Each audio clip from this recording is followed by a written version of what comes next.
Buen día a todos. Bienvenidos a esta charla de Augusto Picón, que es tan importante en estos días. Les reitero que tengan el micrófono silenciado para que no haya interrupción en la charla de Augusto. Reiterarles lo que dije en la charla anterior. Las expresiones de Augusto lo hace en carácter de asesor de la Junta y del Consejo, y esa es la posición oficial.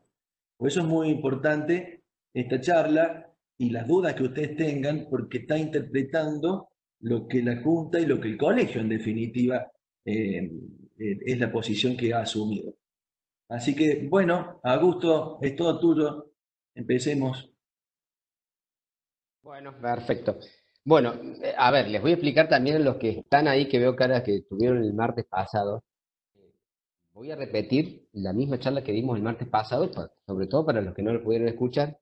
Por supuesto que al último vamos a poder hacer preguntas, pero y esto porque se van a aburrir de entrada nomás, porque va a ser exactamente igual. Y nosotros, profesores, somos muy aburridos, a veces repetimos hasta los mismos chistes. Así que imagínense lo terriblemente aburrido que puede ser para algunos. Pero bueno, cada uno se puede castigar con lo que quiera, como quien dice. Así que, bueno, vamos a empezar.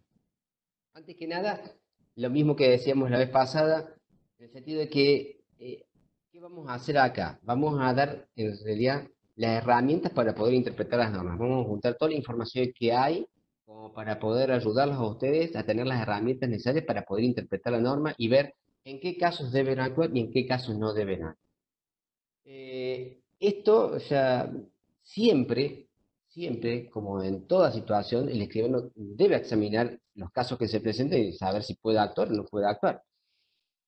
Por supuesto que estamos en una situación especial, es algo nuevo, pero la decisión la van a tener que tomar en última instancia siempre ustedes y siempre va a pesar la responsabilidad sobre ustedes. O sea, que eso va a ser difícil que se aliviane. Veo que hay muchas consultas que se dirigen al colegio. Y hay que tener en cuenta esta cuestión. Las consultas que se puede llegar a hacer el colegio, o sea, para tener una respuesta del colegio como institución, lleva todo un mecanismo. O sea, se ingresa, digamos, formalmente, eso pasa, por ejemplo, se hace un dictamen de un asesor, el dictamen del asesor es considerado por el consejo y el consejo vota, y entonces si es la decisión del colegio, se toma como decisión del colegio. Y esto a veces se hace porque muchas veces es necesario, es más, a veces escribanos que tienen problemas o judiciales o esto por una interpretación de la ley, a veces se pide la opinión del colegio, pero por supuesto que ese mecanismo lleva un tiempo por el hecho de pasar por varias manos, por el mecanismo formal. La otra posibilidad, por supuesto, es recurrir al asesoramiento de los asesores del colegio. Para eso estamos, para asesorarlos. Por supuesto que eh, esta consulta que se hace ya no es la opinión del colegio, más allá que, gracias por las palabras de Horacio, que él entiende que todo lo que hemos presentado acá, este trabajo, es la opinión que va a salir, digamos, de las autoridades políticas, ¿no es cierto?, del colegio. Sin embargo, hay que ver que a veces hay casos concretos y casos concretos que hay que examinar y cada caso tiene su particularidad. Entonces, va a ser una opinión en ese sentido, digamos, la que me informa. He recibido yo un montón de consultas y la verdad que, bueno, hay muchas que son muy interesantes, pero también hay escribanos que por ahí hacen la consulta de una manera muy liviana, en el sentido de decir, escribano, me han pedido hacer un boleto de compraventa, ¿puedo hacerlo? Pero ¿cuál es la situación? ¿Qué pasa? ¿Por qué entraría en la excepción? O sea, estudiemos un poco la norma, digamos, no es una cuestión de vagancia, así, bueno, ya tenemos el asesor, que el asesor nos responda esto y después yo descanso en lo que dice el asesor, porque tampoco es así. La responsabilidad después no va a ser mía, va a ser del escribano que haga el acto. Yo le puedo dar una opinión. Hay casos que son complicados, podemos tratar de ver qué doctrina podemos ver, qué le puedo acompañar, qué puedo ayudarle, pero en realidad siempre, en última instancia, esto va a pesar sobre el escribano y la responsabilidad va a ser de él, ¿no? De que quiero que quede claro también esta situación. Vamos a tratar entonces de ver cuáles son estas herramientas. Aparte, les decía la vez pasada también que la opinión en este caso que les pueda dar el asesor también es poco valiosa. ¿Y por qué es poco valiosa? Porque en este caso tenemos muy poca doctrina para estudiar los casos. Tenemos muy pocas opiniones de jurisconsulto como para poder avalar una opinión en un sentido o en otro, porque en un caso yo puedo decir, bueno, tenemos toda esta doctrina que piensa esto, tenemos esta doctrina que piensa esto, no, esto es por mayoría abrumadora la doctrina que piensa esto. Acá no tenemos esas opiniones, digamos, para jugar. Ni siquiera hemos tenido una crisis similar antes, como para decir, bueno, cuando tuvimos, ¿se acuerdan la crisis del Rodrigazo? La ley decía tal cosa y se aplicó tal otra. Acá no tenemos una situación similar, cercana, como para poder hacer una comparación. Lo otro es que tampoco tenemos casos de jurisprudencia, no tenemos resoluciones de los jueces, ni siquiera tenemos experiencias. O sea, recién ahora con algunas consultas que me van llegando, estamos logrando hacer algunas experiencias de que unos que tuvieron ciertas particularidades, entonces ver cómo las tomamos. Pero recién son nuevas y no sé hasta qué punto van a servir porque esto va cambiando muy rápidamente. De una semana a la otra sale una resolución nueva, una nueva decisión administrativa y la cuestión va cambiando también. Así que por eso el poco valor que puede llegar también a tener la opinión de uno, ¿no? Con relación a la opinión propia que puede formar el profesional. Bueno, vamos a empezar. Entonces, vamos a ver es una placa más atrás. Horacio. Tenemos que, hay normas que ya estaban antes y que tenemos que tener en cuenta. Principalmente la norma que hago referencia yo es el artículo 11, inciso D de la ley 4183.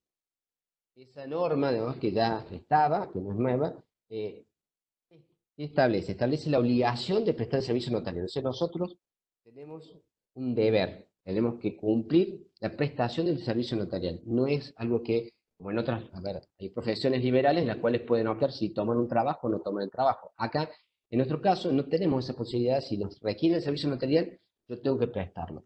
Esta obligación está en todos los ordenamientos provinciales, está establecida de nuestro país, y ese es uno de los caracteres que nos hacen ver a nosotros como funcionarios públicos, justamente la obligación de prestar el servicio notarial. Esto viene desde muy antiguo ya. Imagínense que el tabelión tenía la obligación de estar en la plaza, y eso es una norma específica de la novela 44 del año 537, establecida por Justiniano, ¿no? En ese estableció que no podía ni siquiera fingir una enfermedad, ¿no? Que tuviera cuidado el tabelión de fingir una enfermedad porque él no podía excusarse de presentarse en la plaza, tenía que estar ahí al servicio de toda la comunidad para hacer los contratos en ese momento. Fíjense que esta obligación va también de la mano de otro artículo de la ley 4183, que es el artículo 14, que nos impone a nosotros el deber de concurrir asiduamente a la escribanía. Es más, si nos tenemos que ausentar por más de 15 días, ya tenemos que pedir que haya un sustituto, un suplente, no podemos estar ausentes por más de 15 días. Bueno, ¿por qué esta norma es especial en este momento? Porque a continuación, todo lo que vamos a decir, cuando examinemos si el escribano puede actuar o no puede actuar en este caso concreto, puede trabajar en este caso concreto o no puede trabajar en este caso, puede prestar el servicio notarial o no puede. Bueno, la palabra puede se nos transforma automáticamente en debe, porque si él puede, debe. Quiere decir que alguien le puede exigir que preste ese servicio notarial. ¿Bien? Y en esto hay que tener entonces cuidado cuando examinemos justamente esta palabra puede. Las normas nuevas que surgieron. La principal norma es el decreto de necesidad de urgencia 297 del 2000, pero han salido después otros decretos como el 325 que prolonga lo que es el aislamiento social preventivo obligatorio y también las decisiones administrativas que se han dictado, digamos, en consecuencia. Vamos con la primera y más importante, que es el decreto de necesidad de urgencia 297 del 2000. ¿Puedes pasar la placa, Horacio? En este decreto de necesidad de urgencia, ¿qué es este decreto de necesidad de urgencia? Es una ley nacional. ¿Por qué tenemos que tomarlo como una ley nacional? Porque en realidad, ustedes saben que el Ejecutivo tiene vedadas las facultades legislativas. ¿Sí? Esto corresponde justamente al Congreso de la Nación. Ahora, hay un caso de excepción, que son los casos de excepción, los decretos de necesidad de urgencia. En este caso sí puede realizar, digamos, puede dictar una norma y tiene toda una regulación estos decretos de necesidad de urgencia. Generalmente están, por supuesto, dentro de lo que es la normativa de la Constitución Nacional. El artículo 29, inciso 3, y le permite, digamos, esta facultad al Poder Ejecutivo. Y además hay una reglamentación que se hizo por ley no hace mucho, la ley 26.122, que reglamenta cómo es el procedimiento para dictar un decreto de necesidad de urgencia. O sea que no es simplemente una reglamentación administrativa del Poder Ejecutivo, sino que lo tenemos que tomar como una ley nacional en este caso. ¿Qué establece ese decreto de necesidad de urgencia? Ese decreto establece en forma temporaria un aislamiento social, preventivo y obligatorio. ¿Bien? Esto es la norma más importante de todo. ¿Y qué significa este aislamiento social preventivo obligatorio? La obligación de todos los habitantes del país de permanecer en sus residencias habituales, sin concurrir a los lugares de trabajo. Eso es lo fundamental de esta norma. Establecer ese aislamiento social preventivo obligatorio. ¿Y en qué consiste? La obligación de permanecer en las residencias habituales en que cada uno comúnmente habita y no concurrir a los lugares de trabajo. La sanción que se establece, digamos, el mismo decreto en el artículo 4, nos reenvía a los artículos 205 y 239 del Código Penal por el incumplimiento. ¿Sí? El artículo 205 específicamente para mí es el que entra más en el tipo, en el sentido de son 6 meses a 2 años, justamente por no cumplir las normas que dicte la autoridad en el caso de una epidemia. Estamos hablando de esta situación de emergencia sanitaria. Bueno, ahora, por supuesto que esta norma establece algunas excepciones. La primera excepción, en el mismo artículo 2, la posibilidad de que tenemos, antes que tenemos que permanecer en la residencia habitual, la posibilidad que tenemos de salir, circular a los efectos de poder conseguir los artículos de limpieza, medicamentos y alimentos. O sea, ciertas cuestiones básicas que nos permiten a nosotros vivir. ¿Sí? Ir a comprar comida, digamos, los medicamentos que necesitamos para enfermedades y los artículos limpios. Son la primera excepción que tenemos en este artículo. El otro artículo que establece excepciones para este aislamiento social preventivo obligatorio y la posibilidad de circular, lo da para algunas actividades o servicios que son considerados o declarados esenciales por el mismo decreto de necesidad de urgencia. Hace toda una lista en ese artículo 6, que tiene distintos incisos, en los cuales establece cuáles serían esas actividades o servicios que son considerados esenciales por la norma. ¿Qué pasa en esa declaración de las actividades que son esenciales? Pues no está el servicio notarial como esencial. No hay ningún inciso que establezca al servicio notarial como un servicio esencial. Ahora la pregunta que nos hacemos nosotros, ¿es esencial el servicio notarial o no? ¿Se le olvidó la norma de ponerlo? ¿Es esencial o no es esencial? Lo primero que nos preguntamos, y sobre todo cuando solamente tenemos el decreto de necesidad de urgencia.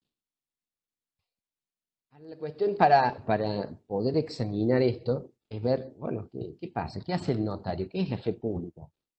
La otra vez tuvimos una charla del escribano Ventura acerca de lo que era la fe pública, pero brevemente, ¿qué podemos decir nosotros? Digamos, ¿qué busca el Estado con la fe pública? La fe pública no es la fe del pueblo, no es lo que cree el pueblo. Hablamos de público como un pueblo jurídicamente organizado, el Estado. Y esta fe pública es una fe impuesta, es una fe que emana del Estado, o sea, una imposición de una verdad oficial que hace el Estado. ¿Y por qué hace esta imposición de la verdad oficial? Porque lo que quiere es tener cierta certeza en ciertos hechos. Así como la fe humana es bastante útil, en el sentido del derecho también es útil que haya ciertos hechos que no pueden ser discutidos. Usted sabe que cuando yo quiero aplicar el derecho, quiero hacer reacción a la norma, tengo que tener previamente un hecho. Si yo tengo certeza en el hecho, es mucho más fácil aplicar la norma y ver los efectos jurídicos. Entonces, lo que buscamos es esta certeza en los hechos. ¿Para qué? Para tener una cuestión de seguridad, ¿no? Una seguridad jurídica. Ahora, esto no lo hace el Estado, digamos, como Estado, sino delegándolo en un funcionario, que llamamos un funcionario fedatario. En este caso tenemos el escribano, que es un funcionario fedatario. ¿Qué actividad hace? Justamente esto, la fe pública. ¿Qué es la fe pública? Robustecer con una presunción de verdad hechos y actos que son sometidos a su amparo, como lo dice Jiménez Arnau. Esta función específica de carácter público que consiste en robustecer con una presunción de verdad hechos y actos sometidos a su amparo.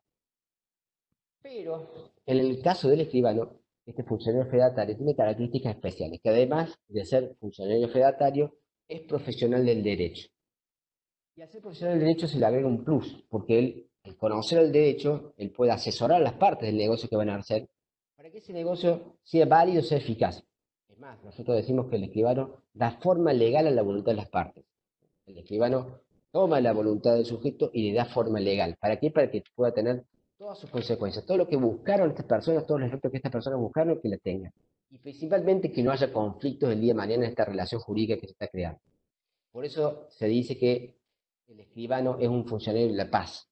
Está en la justicia preventiva, porque su actividad es una actividad encaminada a que no haya litigios, tenemos una función aliticiosa, o sea, lo que trata de ver es de prevenir los litigios.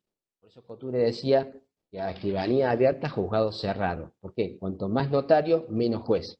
Y eso se ve así en los sistemas del mundo, donde no tienen esta fe pública, digamos, notarial, tienen, por supuesto, mucho más conflictos, ¿no? Los que tenemos, por ejemplo, el notario, digamos, el sistema anglosajón tiene mucho más conflictos judiciales porque no tienen, digamos, este auxilio de fe pública notarial. Entonces, estos dos caracteres son importantes. Ahora, ¿es importante en una sociedad que exista esta fe pública para evitar litigios, para que haya menos conflictos? Es muy importante.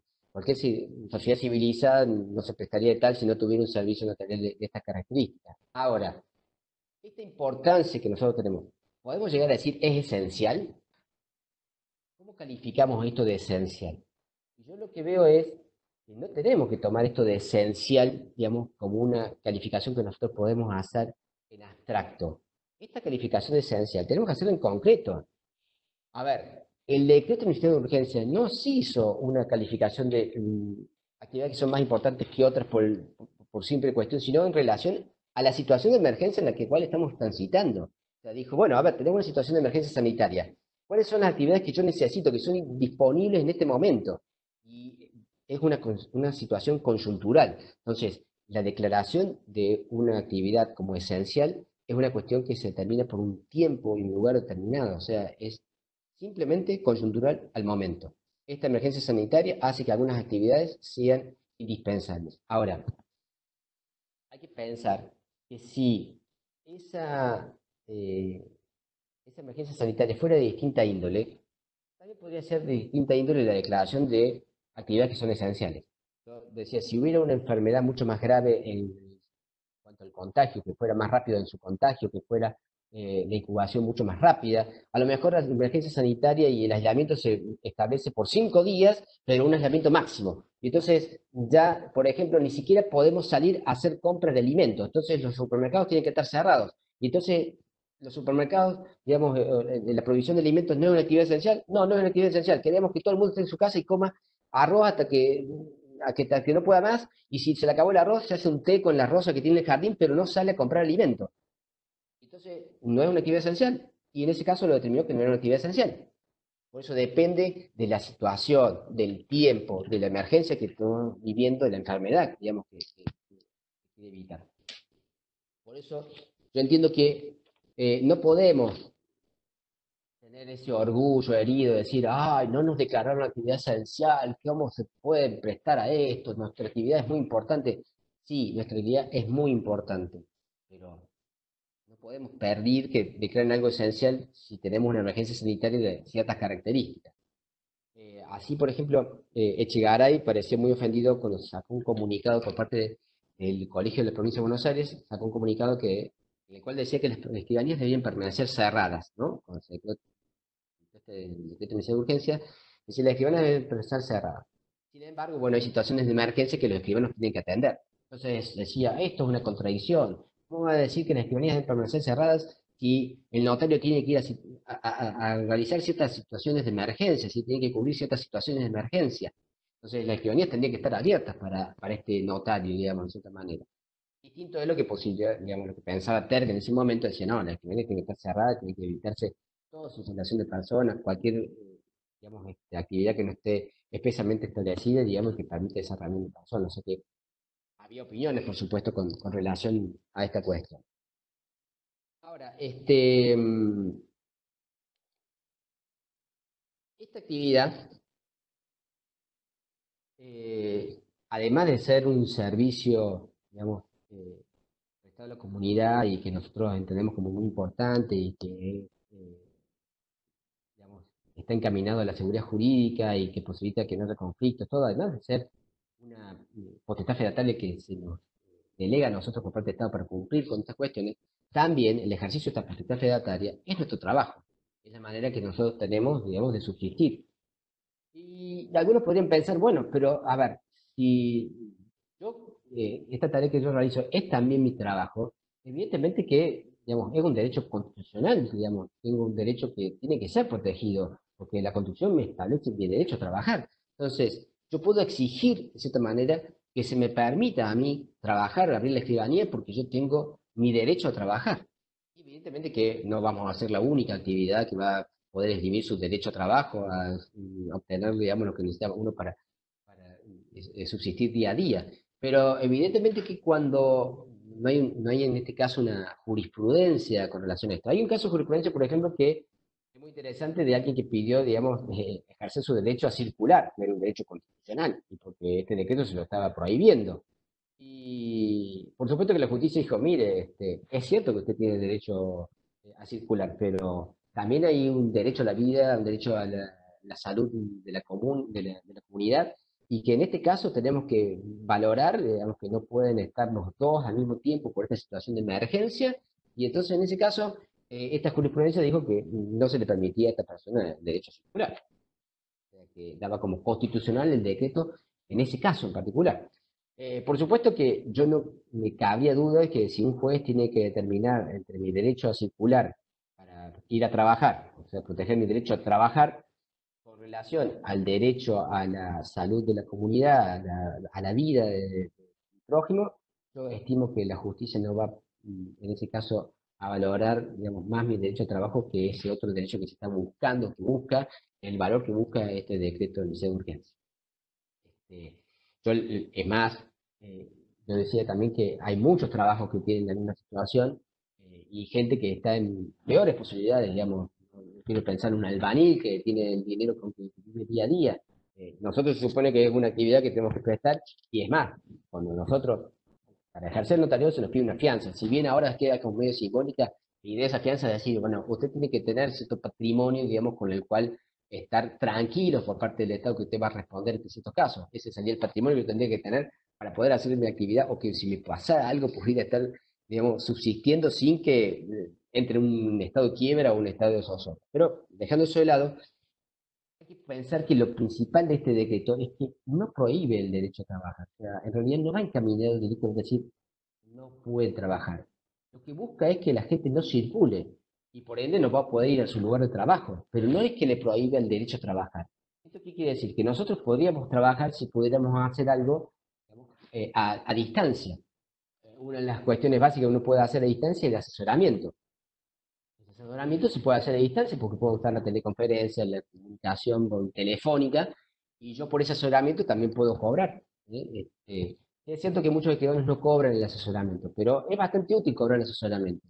Yo en mi experiencia, por ejemplo, hace ya un tiempo que cobro, digamos, cada asesoramiento, y es más, se da cuenta después del trabajo que voy a hacer, o sea, porque a esa manera me evito que haya consultas que son de temas que no tienen nada que ver con el mío, o que hay esa gente que consulte y después vaya a otra escribanía a hacer las cosas. Por ejemplo, en esta cuarentena respondí una consulta de una gente de Buenos Aires que quiere venir a hacer una sesión de derechos accesorios acá. Me consultaba en qué consistía la sesión de derechos accesorios. Bueno, por supuesto, estuve una hora hablando con ellos y le cobré la consulta, digamos, que ellos me hicieron una transferencia bancaria, yo le emití la factura, todo como corresponde.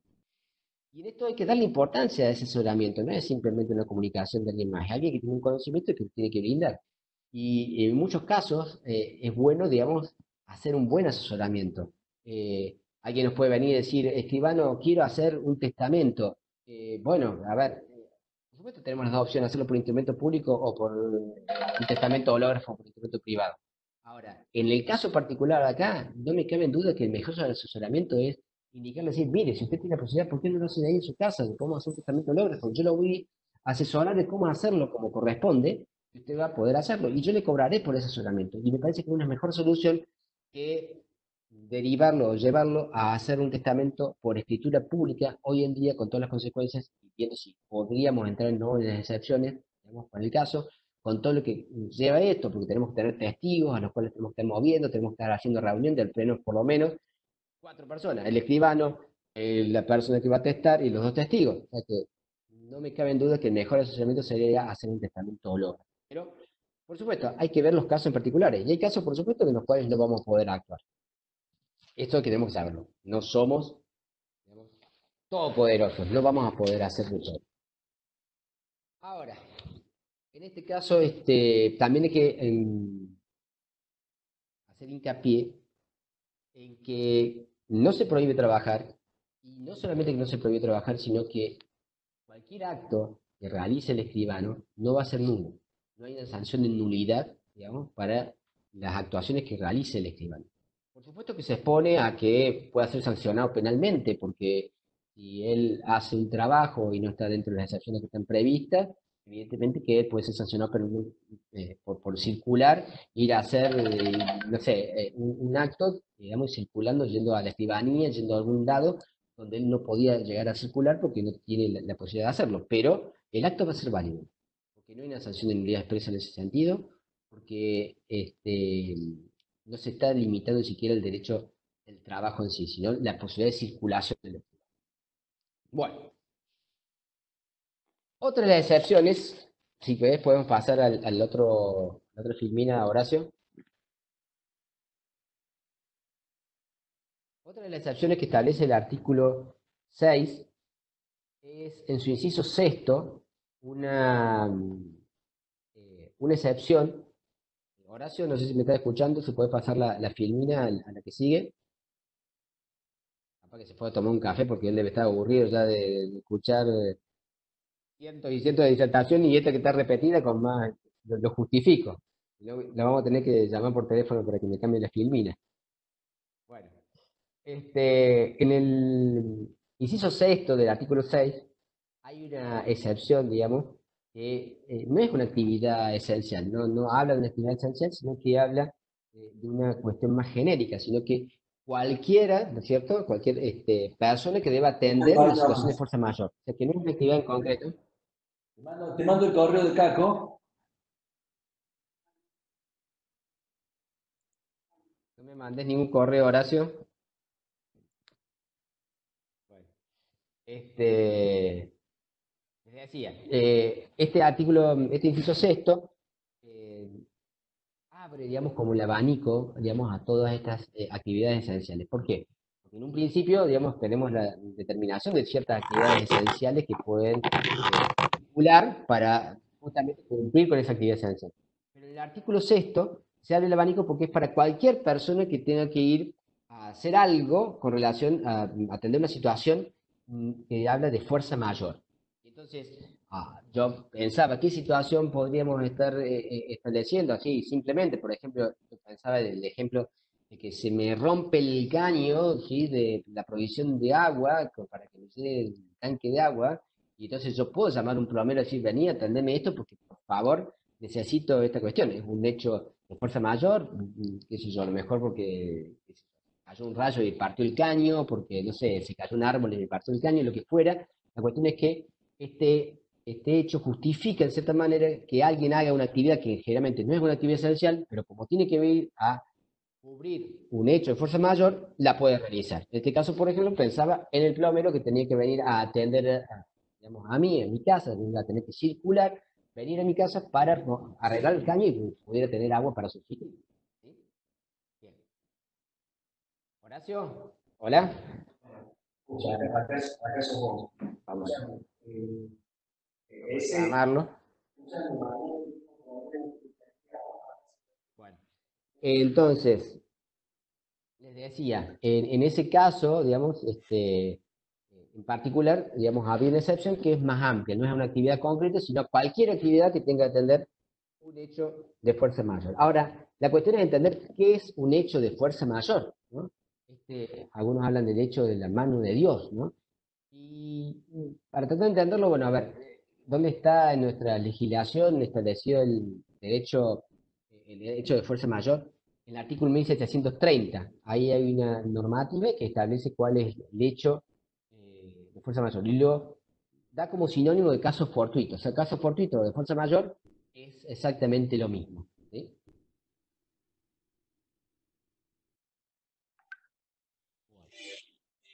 Horacio, Horacio, a ver, Horacio. Estamos llamando también por teléfono, pero sé que está ocupado. Debe estar en alguna disertación de alguien. Hola, hola.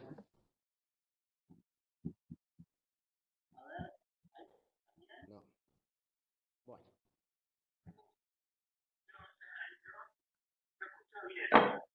Muy bien. Seguimos adelante, después ven la filmina. Así, la cuestión es que el artículo 1730 dice, caso fortuito de fuerza mayor. Se considera Sí, hola, Horacio. Decime. Escúchame una cosa, ¿me podés pasar la filmina? Tengo un problema técnico, ¿eh? Bueno, dale. Ningún problema. Entonces, les decía, el 1730 nos dice que caso fortuito de fuerza mayor, se considera caso fortuito de fuerza mayor el hecho que no ha podido ser previsto o que habiendo sido previsto no ha podido ser evitado. ¿Sí? Lo que dice la doctrina es que estamos hablando de un hecho que es ajeno, ¿sí? Un hecho que es ajeno, que es imprevisible, inevitable, y evidentemente que tiene que ser posterior al nacimiento de la obligación.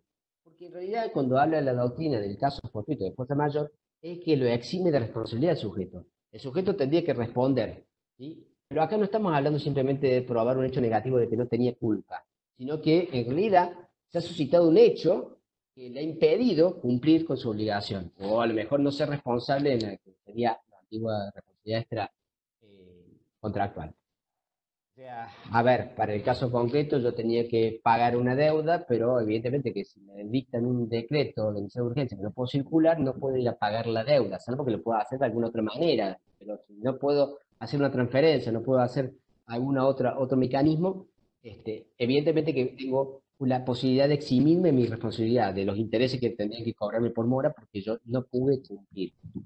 El hecho de fuerza mayor a veces puede ser considerado, digamos, a ver, en un accidente de tránsito, a ver, estaba manejando por la ruta y cayó un rayo, me desvió del lugar y me fui contra la casa de alguien. Y bueno, a ver, yo no fui imprudente, yo no fui negligente, yo obré como correspondía, tenía el auto en condiciones, estaba en condiciones, pero bueno, ¿quién iba a saber que justo iba a caer un rayo en el lugar donde cayó y me desvió y me choqué contra la casa? Entonces no voy a tener que pagar, digamos, o responder por la casa que se rompió. ¿Bien? Ahora, este, mm, esta situación, digamos, de exhibición de responsabilidad no se presta exactamente, fíjense, al caso que establece el decreto. Personas que deben atender un caso de fuerza mayor. Y bueno, a ver, entendemos que hay una persona que está justificada, digamos, que pueda circular para atender un caso que es ajeno a él, ¿sí? De fuerza mayor. Le ha pasado un hecho, digamos, imprevisible, inevitable, pero en este caso no estamos hablando simplemente de una responsabilidad civil. Acá este decreto establece una responsabilidad penal, ¿no? Hay una responsabilidad penal por no cumplir esta norma de no circular. Y como estamos en el tema de la responsabilidad penal, yo entiendo que no solamente una cuestión de un caso de fuerza mayor en el sentido de un hecho de la mano de Dios, imprevisible, limitable, sino que también me justifique a mí en cierta manera, me justifique poder violar la norma. Porque yo soy la persona que no le sufrió el hecho de fuerza mayor, soy la que va a atender el hecho que sufrió la persona que sufrió la fuerza mayor. Fíjense en esto. Eh, A ver, esto lo tomo de un trabajo de Terk, de una escribana en Mendoza, que escribió sobre el tema de el artículo 35 del Código Penal relacionado con el artículo 205. ¿Y a qué se refiere esto?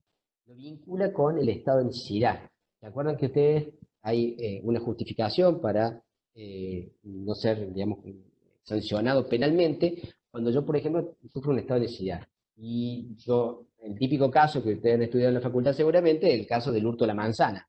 Bueno, hurto una manzana, tendría que ser sancionado por hurto. Pero si estaba en peligro mi vida, porque yo estaba famélico, no estaba con una situación de riesgo de vida, comer esa manzana salvó mi vida, por ende, entonces no puedo ser castigado por hurto. ¿Me cuenta por qué? Porque entre dos valores que yo tenía que elegir, elegí la vida, digamos, y bueno, la propiedad privada quedó en segundo plano. Y nadie va a desconocer que la propiedad privada es un valor mucho menor que el de la vida. Bueno, entonces, traspolado a este caso en particular, lo que está diciendo es, bien, yo tengo que atender un estado, digamos, a una persona que ha sufrido un hecho de fuerza mayor. Ahora, ese hecho mayor tiene que, o sea, atender esa situación tiene que ser justificada porque el valor de lo que yo voy a remediar es más importante de lo que impone la norma para no circular. Ejemplo, el plomero, digamos, puede atender mi situación de fuerza mayor. ¿Por qué? Porque yo necesito el agua para vivir, para sobrevivir. Necesito esa agua potable. No puedo estar en mi casa aislado sin agua potable. Ahora, si el rayo hubiera caído en el tobogán de mi casa, está bien, es muy importante porque tengo un hijo de 7 años y en dónde se va a tirar mi hijo de 7 años si no en el tobogán, ¿y qué voy a hacer? Lo voy a tener tirándose en la cama todo el día, no. Pero a ver, no, eso, a ver, esa situación que es un hecho extraordinario, inevitable, me rompió el tobogán, bien, eh, no amerita que yo llame a un carpintero para que lo vaya a arreglar. ¿Se dan cuenta? No me justifica, no me excluye a mí de responsabilidad. Por supuesto que esto es todo materia siempre de opinión, ¿sí? Es materia siempre de opinión. Pero la cuestión es que esta interpretación de la excepción que vaya por este lado, por cubrir o atender un estado de hecho de fuerza mayor, algunos la hacen más amplia y otros más restrictiva. Eh, el Consejo Federal Notariado Argentino comunicó, en cierta manera, lo que surgió de ciertas personas muy estudiosas en el tema, la Academia Nacional de Notariado, digamos, en virtud de esa consulta que hicieron la Academia Nacional de Notariado, mandó una comunicación entendiendo que, fíjense, los casos que entendía el Consejo Federal que podían entrar en ese supuesto, dice, en la nota del 25 de marzo, ¿no?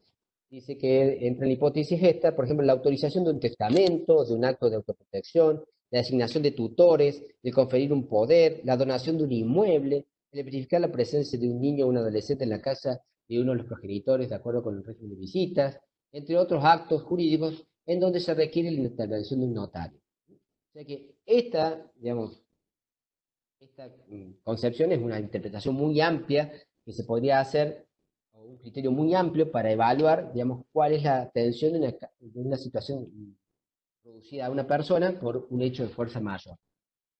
A mi modo de ver, también hay que ver no solamente que se haya producido un hecho de fuerza mayor, sino que sea suficiente para eximir mi responsabilidad para poder atenderlo. ¿Se dan cuenta? Para que yo no incurra en el delito de no cumplir con el 205, justamente esta cuestión.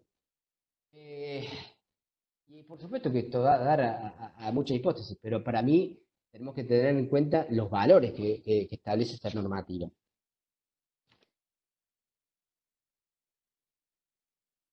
Un minutito. Bueno, no sé si vamos a poder pasar a la próxima filmina. Horacio. No fue Horacio. Quedamos con la única filmina, pero vamos a tratar de ser lo más didáctico posible para que puedan llegar en tiempo. Bueno, esto era el decreto inicial de urgencia, ¿no? 297, y esas son las interpretaciones también que se hacen en ese momento, que son importantes y útiles todavía, pero que son interpretaciones que ya quedaron medias rezagadas, ¿sí? Porque hay otras posibles interpretaciones. Sí, Horacio, te escucho. Augusto, tengo problemas de audio. Decime en qué filmina querés que... La que sigue, a ver, pasar la que sigue.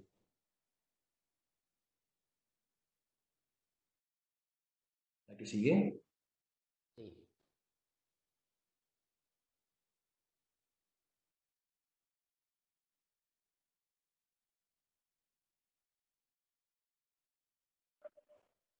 Se quedó trabada, no pasa.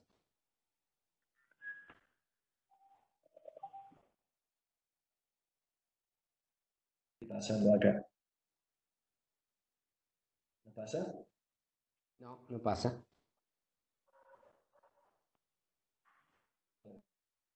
Este, no tengo audio, no tengo audio para escucharte y no tengo audio para hablar tampoco.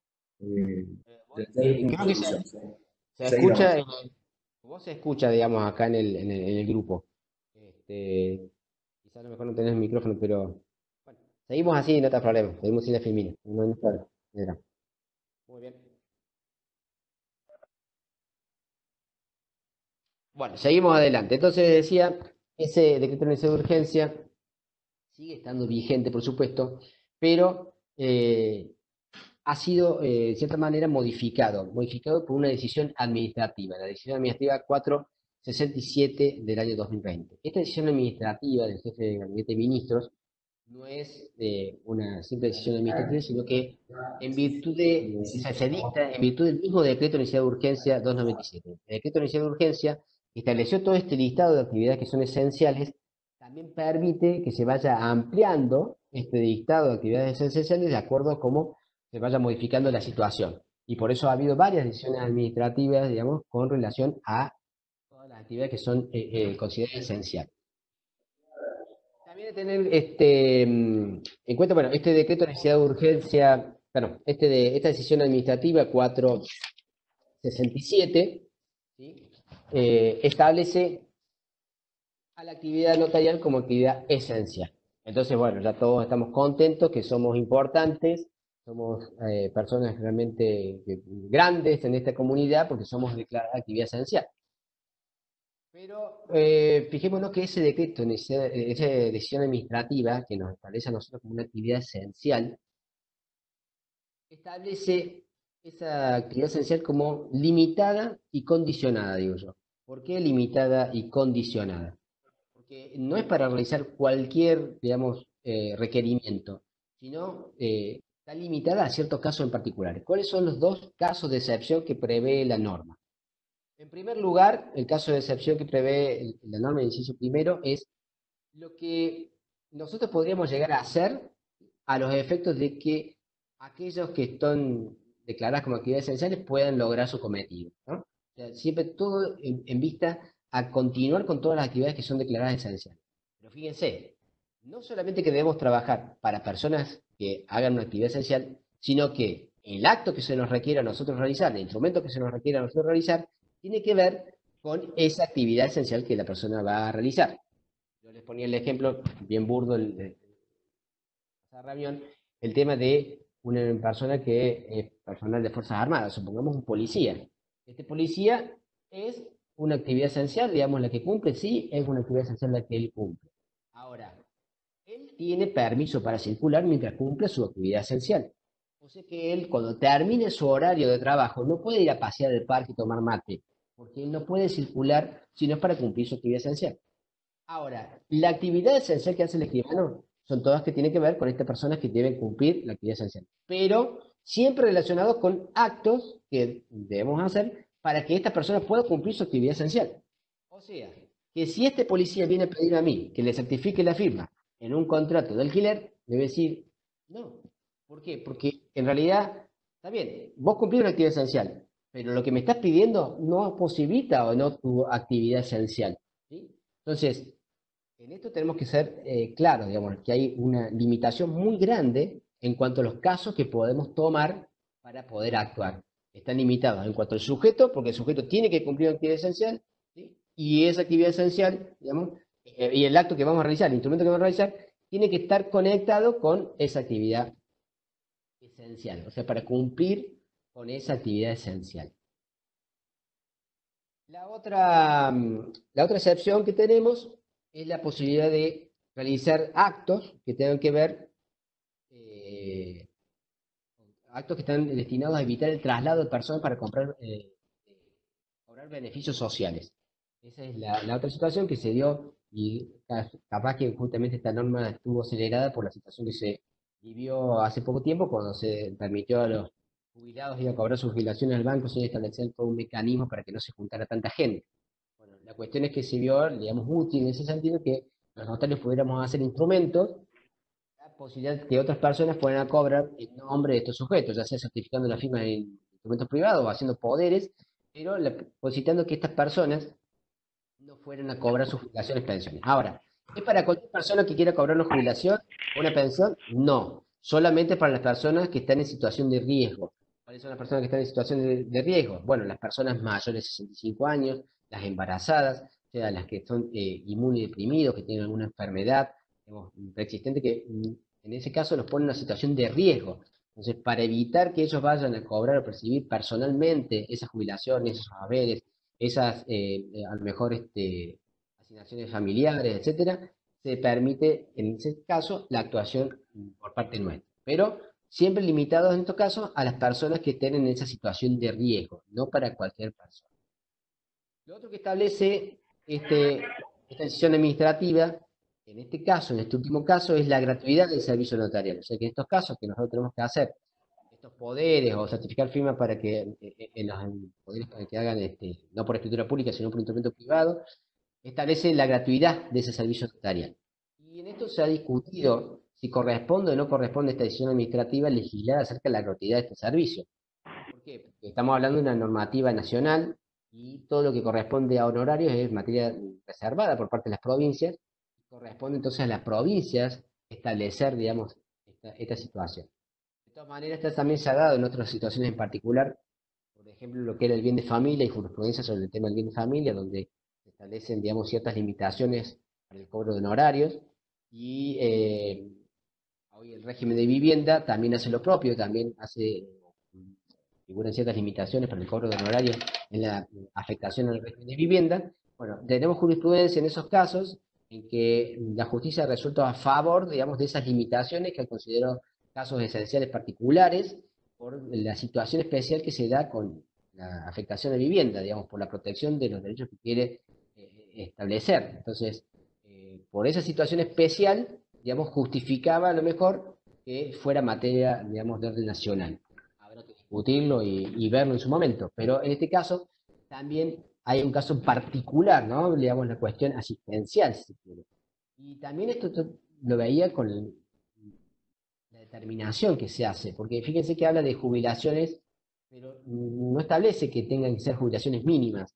Y sabemos que hay jubilaciones que son de cuantiosos montos, entonces no justificaría a lo mejor la gratuidad. Y por supuesto que esto del día de mañana tendrá que verlo un juzgado, porque yo entiendo que si nosotros conocemos que la persona que cobra esa jubilación es una persona que tiene una jubilación de la llamada a lo mejor hoy día de privilegio, evidentemente que yo le puedo cobrar, y si no, que bueno, después me demande. Yo entiendo que ningún juez va a permitir, en ese caso, que exigir la gratuidad del servicio notarial a una persona que tiene recursos suficientes y que no entre dentro de lo que son esos beneficios sociales mínimos para la subsistencia, como es a lo mejor una situación familiar. Ahora, también con relación a esto de la gratuidad, habla solamente de los que son cobros de beneficios, ¿sí? O jubilaciones están establecidos por la Administración Nacional de Seguridad Social. Yo entiendo que ahí sí podemos hacer una interpretación más amplia, porque a lo mejor el beneficio alimentario es otorgado por la provincia o la municipalidad y tienen que ir a cobrarlo de todas maneras al banco. Pienso que está en la misma situación y que la teleología de la norma, lo que busca la norma, me parece que nos permite a nosotros hacer la interpretación, en ese caso analógica, que no solamente sean de la Administración Nacional, sino que sean beneficios, digamos, sociales que son de subsistencia y que no poner riesgos a estas personas que tienen digamos, una situación de riesgo bastante importante.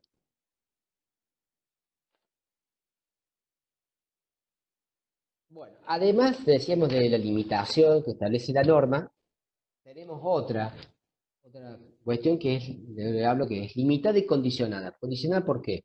Porque se han exigido ciertos requisitos formales. ¿Qué son estos requisitos formales?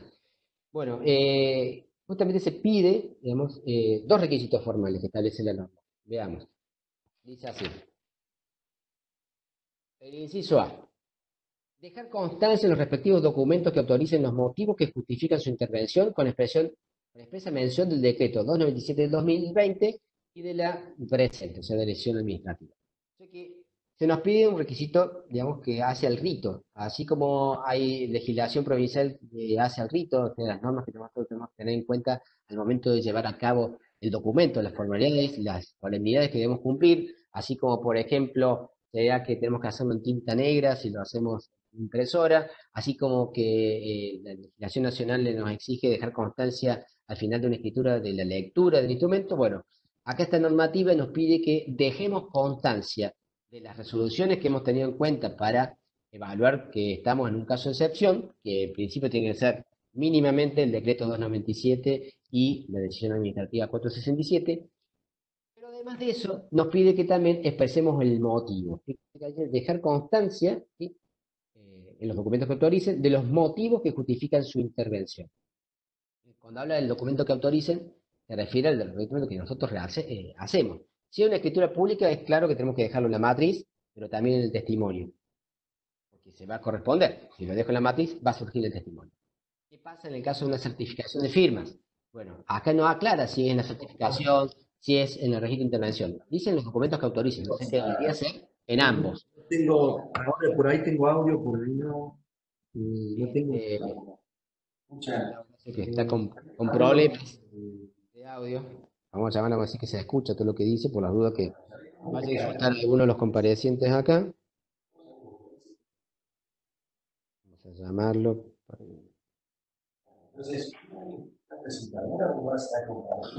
Bueno, entonces, denme un segundo que le aviso a Horacio que se le está escuchando todo, así no me interrumpe también nosotros.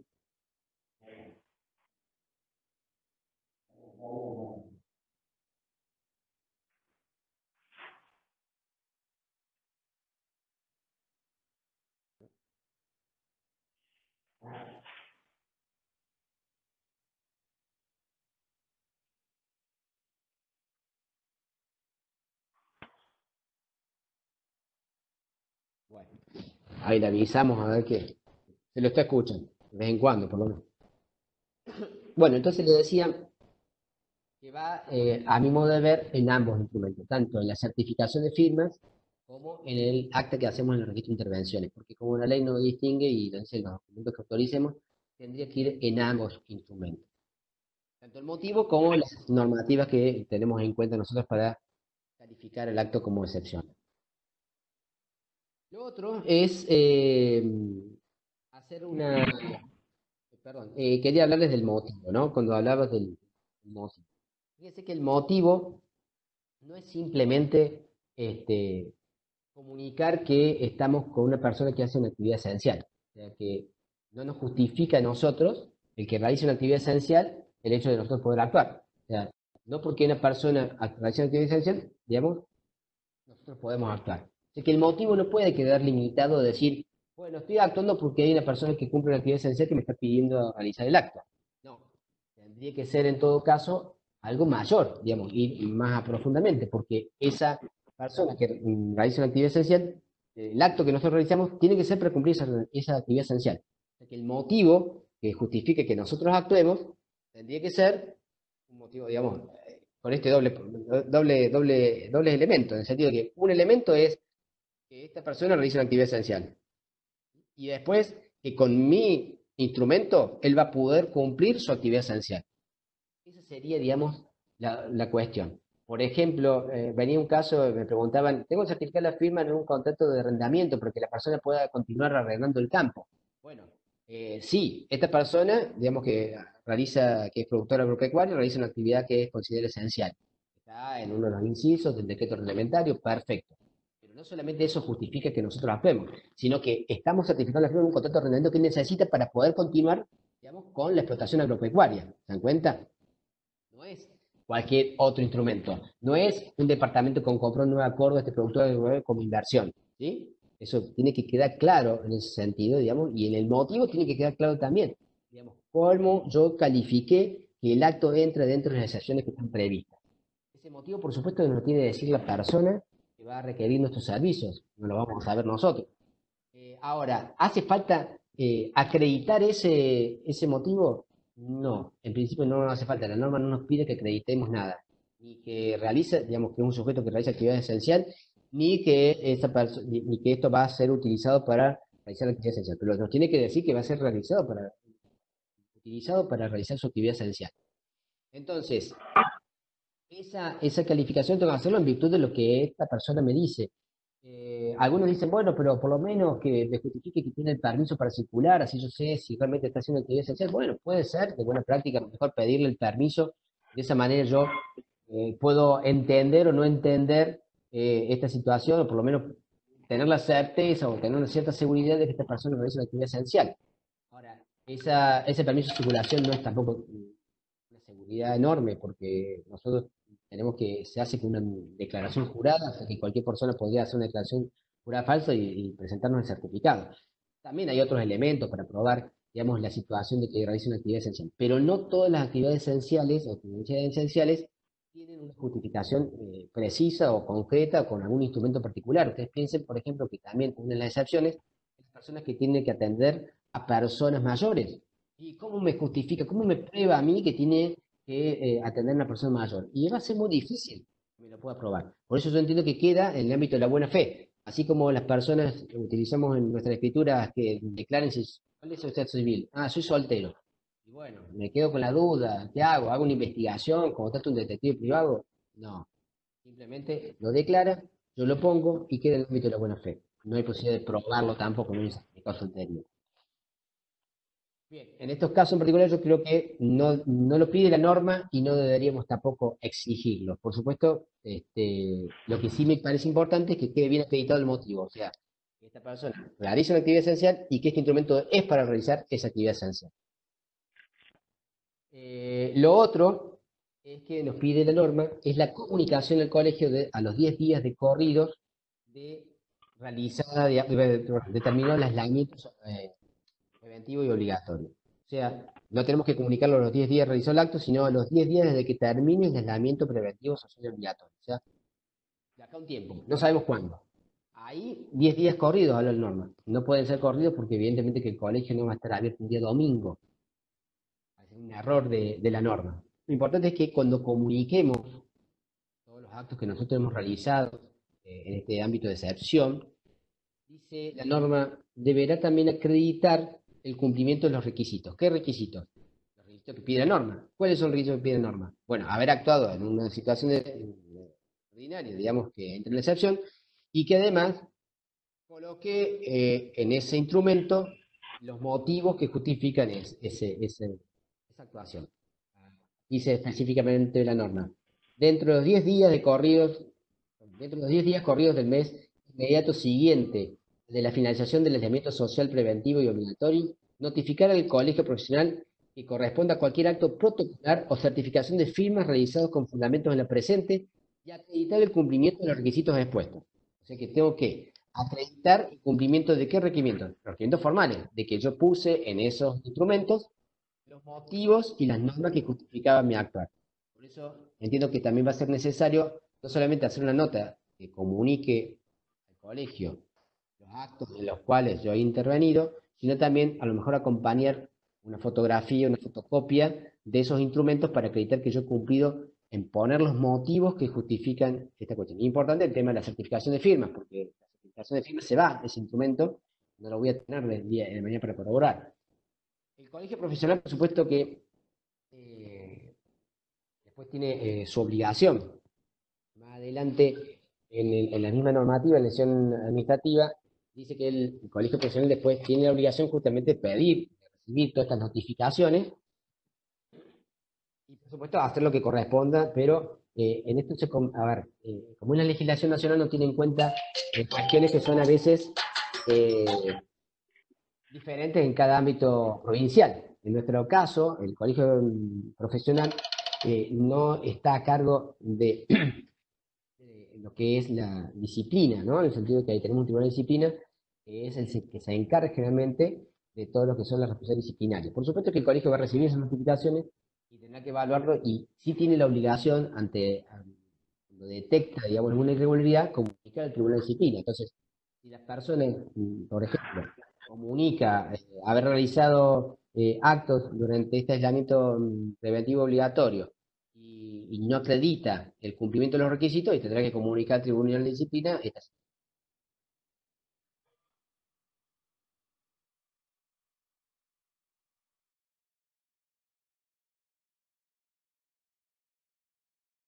Escribano Picón está mudo.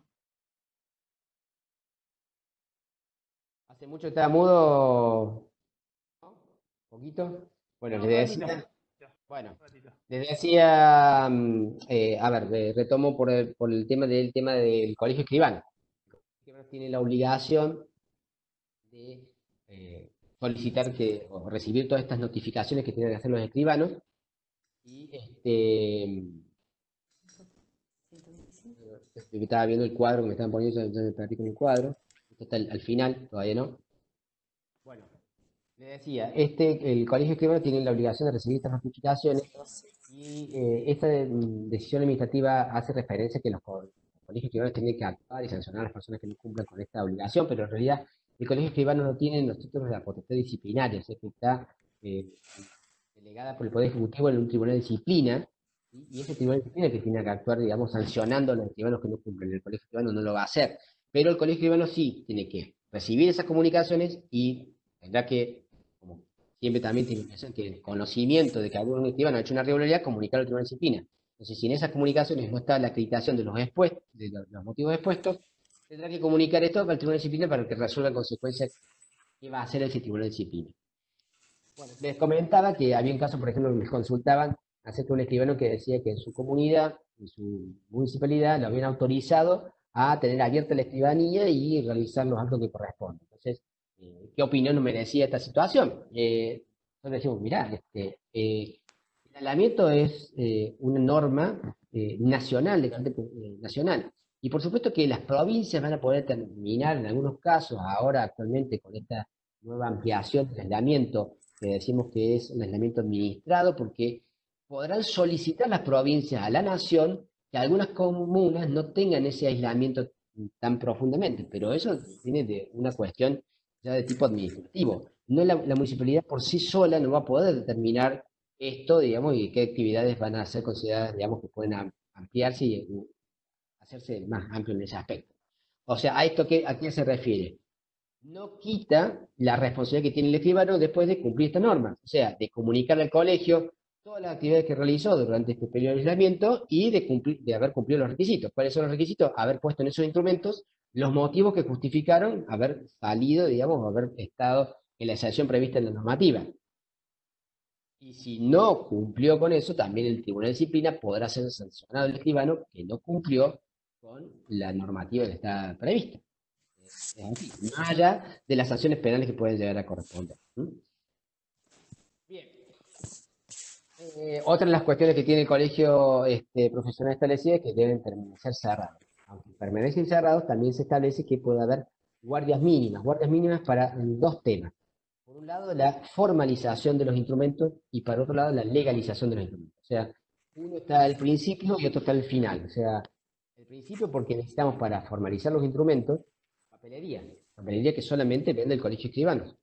Bueno, entonces va a haber guardias mínimas para poder acceder a comprar esa papelería que nosotros necesitamos. Actualmente lo que se hace es a través de una declaración jurada que se indica que esa papelería va a ser utilizada para estos casos de excepción. Por supuesto que eso después no va a poder ser, a ver, no tengo que tener un motivo específico, concreto hoy para pedir la papelería, porque se entiende que yo, digamos, tengo que estar predispuesto a un caso de emergencia, de urgencia, que me pidan a mí para actuar, y en ese caso, tener que ir a conseguir la papelería puede ser algo bastante, digamos, dificultoso, ¿no? Entonces, por ejemplo, nosotros acá en Altagracia ya tenemos cerrada la ruta 5, no podemos pasar por la ruta 5, y hay que ver cómo justifico yo ante las autoridades pasar por otras rutas porque tenemos una especie de aislamiento en nuestra sociedad. Entonces, hay situaciones y situaciones, pero lo cierto es que la papelería tiene que estar antes, de que yo no necesito un caso concreto, puedo no tener ningún caso concreto, puedo haber para poder actuar, pero no haber actuado en ningún caso. ¿Terminó el aislamiento? ¿Hice alguna escritura? No. ¿Hice alguna certificación de FIFA? No. Porque todos los casos que me venían, se decían no entran dentro de la excepción.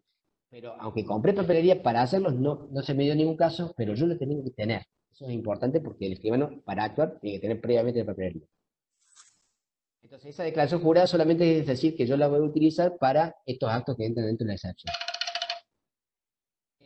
Lo otro es la legalización. Acá en la legalización es a posteriori, ya el instrumento está realizado, el escribano calificó que entra dentro de la excepción y lo que pide el colegio es la legalización. En estos casos, digamos, por supuesto que no se va a controlar la calificación que hizo el escribano si entra o no entra dentro de la excepción. Lo que va a controlar, por supuesto, son las cuestiones formales. Hacer que si el escribano puso el motivo en ese instrumento, o sea, que es lo que corresponde por norma, poner el motivo porque entra dentro de la excepción. No va a calificar el motivo si es correcto o no es correcto, si es correcta la calificación. Eso dependerá del escribano y su responsabilidad. ¿Está bien? Pero estos son los casos que va a habilitar unas guardias mínimas para hacer, digamos, legalización y venta de papelería. Otra de las cuestiones que tenemos que tener presente es que hay un certificado único habilitante para circulación. El escribano tiene que pedirlo con anterioridad, porque es más, tramitarlo tarda 24 horas. O sea, no es automático, sino que desde que uno presenta el pedido del certificado, tarda 24 horas en expedirlo. El certificado no se da para un caso en concreto, en particular. Se da al escribano para realizar sus actividades, digamos, con consideradas esenciales.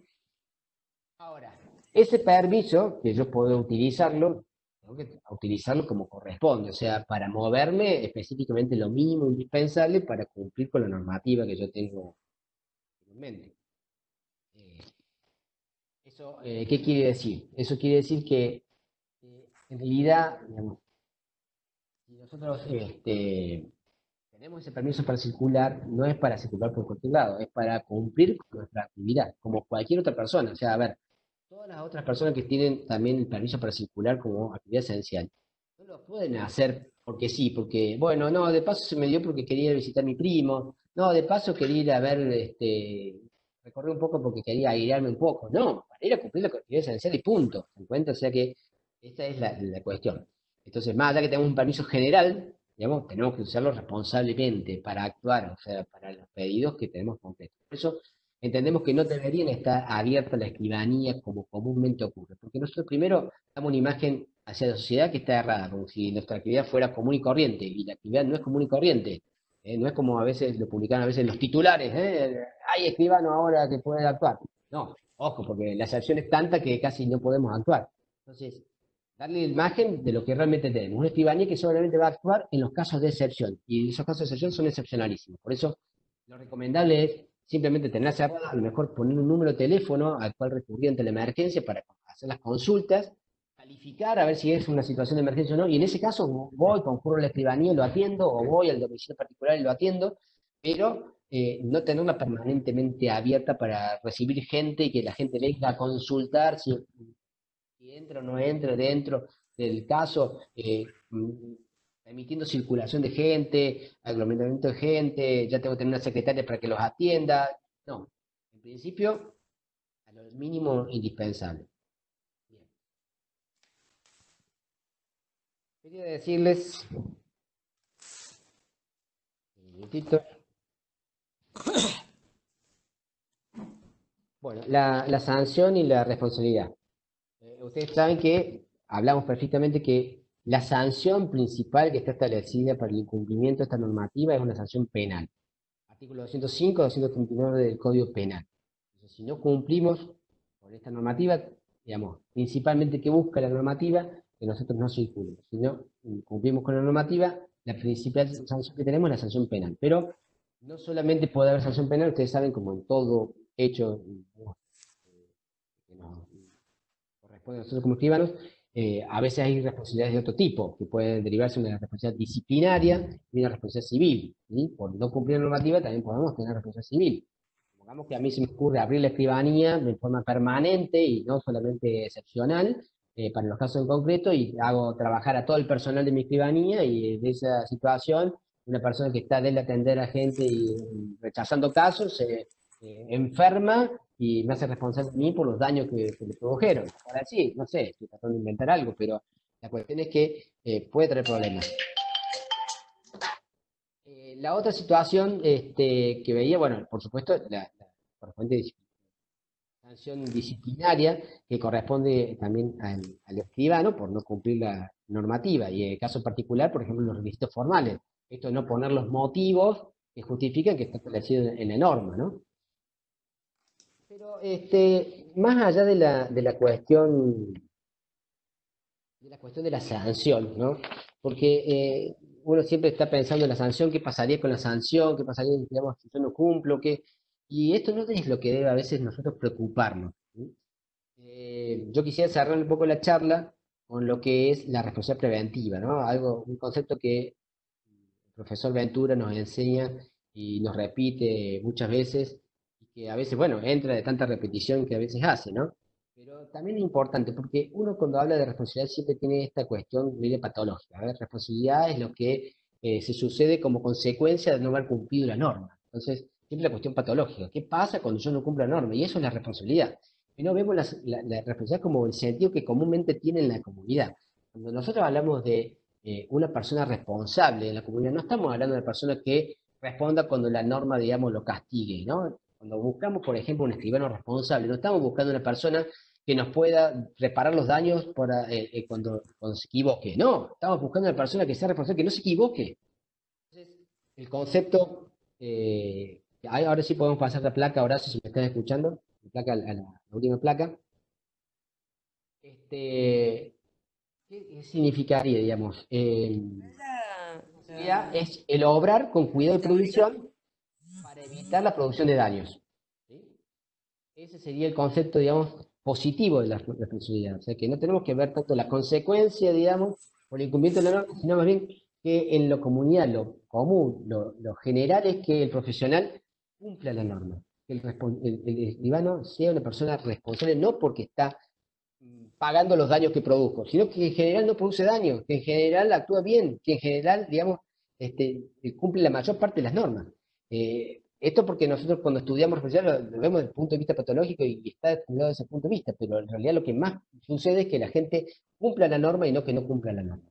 ¿Y esto por qué lo traigo? Porque en realidad lo que quería hacer hincapié no es tanto ver esta responsabilidad en sentido patológico, qué puede pasar si yo no cumplo la norma y qué sanción me pueden aplicar, y porque a lo mejor, digamos, a veces también puede ser que esto quede diluido, que bueno, actué y no se enteraron y pasó y después no me pasó nada, y no es por ese lado que va la cuestión es que tenemos que pensar en un actor responsable en sentido positivo. ¿Qué hace un escribano responsable con su comunidad? Entonces, para ver esto tenemos que ver qué busca la norma. O sea, es una cuestión de valores en ese sentido. ¿Qué está buscando la norma? Cuando yo tengo que interpretar, porque yo voy a tener que calificar el acto. Cuando viene el requerimiento, yo tengo que calificar el acto. A ver, como lo hago siempre, en realidad siempre estoy calificando el acto para ver qué le corresponde, qué institución le corresponde, en qué normas lo voy a vincular, con qué normas lo voy a vincular. Ahora, esa calificación que yo voy a hacer acá, en este caso, tiene que ser la calificación correcta. Y una de las cuestiones correctas que yo tengo que hacer es ver si puedo actuar o no puedo actuar. Lo hago comúnmente, porque a veces viene a pedir un acta y dice el escribano, quiero que constate usted cómo rompe la ventana para entrar en la casa que yo alquilé, porque me la dejaron así, abandonada, se fueron, y yo quiero entrar para alquilarla nuevamente, pero no quiero que después me digan que me robé todas sus cosas, quiero que usted constate cuando entremos que no hay nada, pero por eso voy a tener que romper la ventana. Yo voy a decir, no, minutito, yo no puedo, digamos, cumplir con ese requerimiento, porque usted está haciendo algo ilegal, está allanando un domicilio. Usted tiene que concurrir a la justicia y pedir desalojo.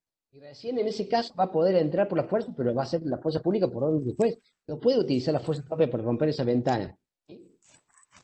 Eso lo hago comúnmente, situación que a mí me solicitan. Bueno, eso también tengo que hacerlo ahora. Tengo que ver si el supuesto que me traen para poder actuar corresponde o no con la excepción que me da la norma. Tengo que hacer la calificación correcta. Pero para hacer la calificación correcta, tengo que tener en cuenta los valores que está buscando la norma. ¿Y qué valor está buscando la norma? Señores, tenemos una emergencia sanitaria, una situación excepcional, que no se da ni en 200 años a veces. Es una situación crítica, una situación que excede, digamos, a veces digamos, lo que uno pueda llegar a imaginarse en una situación normal. En la situación de emergencia sanitaria, digamos, hay ciertas normas que están buscando una manera de frenar una enfermedad que, digamos, a ver, está tratando esta norma de buscar la salud de la comunidad, la vida, digamos, la integridad física y la vida del otro. Esta norma se hace porque no hay otro medicamento. Todos los epidemiólogos dicen que no hay una solución que no sea mejor que el aislamiento. ¿Qué buscan con el aislamiento? Que no circulen las personas. Cuantos menos contactos tengamos con otras personas, cuanto menos nos vinculemos con otras personas, cuanto menos circulemos, menos posibilidad de contagio y entonces vamos a desacelerar el contagio. ¿Y si qué ganamos con desacelerar el contagio? Bueno, que el sistema de salud pueda atender a todos los que se vayan enfermando. Si nosotros permitimos una gran circulación, los contagios van a aumentar en su velocidad y cuando aumente la velocidad vamos a tener más enfermos en un mismo tiempo y no van a poder responder los sistemas de salud a atender toda esa gente. Y cuando no respondan a atender toda esa gente, va a haber gente que quede fuera de ese sistema de salud y no se va a poder curar y va a perder su vida. Ya ocurrió en muchos casos, el mismo Italia que sí, tenía que decidir médico decir, ¿a quién le ponemos respirador? ¿A este que tiene 80 o a este que tiene 60? Bueno, démosle la oportunidad al que tiene 60. El 80, bueno, va a morir dentro de unos años también, así que esa situación tan dramática, la han tenido que vivir otros países. La idea es que acá no pase esa situación dramática, que todos puedan acceder a tener su respirador. Entonces, tenemos que tener en cuenta eso, ese objetivo que busca la norma. Cuando yo califico requerimiento, lo que tengo que ver es justamente, a ver, ¿alguien tiene ahí el micrófono abierto? ¿Quién es el que tiene el micrófono abierto? Hola. Horacio, no sé si podés silenciarlos a todos ahí. Es la escribana del Pino, la que tiene abierto el micrófono. Laurita, ¿estás Sí, escuchando? Por favor, sí, cerra te el estoy escuchando. micrófono. Ahí lo Gracias. cierro, perdón. Bueno, entonces, le decía, esta situación, digamos, es la que uno tiene que ver. O sea, a ver, tenemos que ver valores. O sea, acá tenemos, por un lado, la vida, tenemos la integridad física de toda mi comunidad. Y ojo, que esto no es una cuestión de ser valiente o no ser valiente. Bueno, yo soy un escribano valiente, yo total soy joven, no tengo tanta posibilidad de morir, así que yo me voy a arriesgar y voy a salir. No, porque no es la cuestión de que yo me pueda enfermar y yo pueda perder mi vida.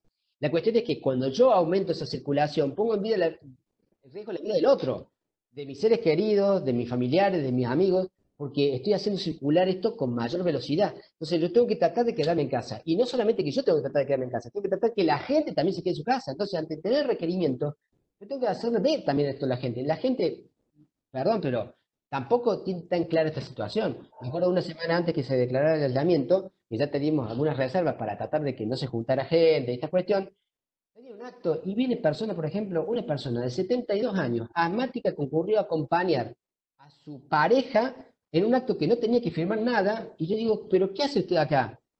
No, porque yo la acompaño a ella, pero que usted no sabe la situación que estamos viviendo, no sabe que usted es una situación de una persona de riesgo, porque tiene 72 años, encima es asmática, eso me enteré después, que yo le dije estas cuestiones. Tiene que estar en su casa, ¿qué hace acá dando vueltas? Pero lamentablemente la gente a veces no se da cuenta. Entonces nosotros también tenemos que informar a la gente que tenemos una norma y que si sea una actividad esencial no es para hacer cualquier cosa, es para cumplir tu actividad esencial. No podés salir por cualquier cosa. Si vayas a hacer una inversión no puedes venir acá a la escribanía. No vas a poder hacer esa inversión. Yo te puedo ayudar si es para un acto que vos necesites para hacer tu actividad esencial. Pero si no, no. Entonces, eso tenemos que verlo nosotros desde ese punto, desde el punto de vista de la responsabilidad hacia la comunidad. ¿Cómo actuamos nosotros frente a la comunidad? ¿Cómo tomamos esa calificación? Yo por eso en ese caso digo que la interpretación que hago es bastante restrictiva, porque la decisión administrativa lo hace de esa manera. Y no es solamente para nosotros. Fíjense que, por ejemplo, ya ahora se estableció como actividad esencial, por ejemplo, un taller mecánico. El taller mecánico no puede atender el auto de Juancito y Pedrito, solamente, por ejemplo, de gente que tenga que cumplir con su actividad esencial. Un patrullero, tengo que arreglar un patrullero. Y es cierto que necesito un taller para arreglar un patrullero para que pueda cumplir su función esencial. Pero no cualquier auto de cualquier vecino. ¿Se dan cuenta? Bueno, nosotros tenemos que tomarlo con más responsabilidad. ¿Qué actos calificamos que realmente necesitan nuestra intervención? Sí o sí. Y no estoy con mi intervención ayudando a contribuir a que se acelere este virus y por ende, digamos, evaluar, porque muchas de nuestras actividades están vinculadas generalmente con un aspecto patrimonial, no tienen que ver en realidad con la vida.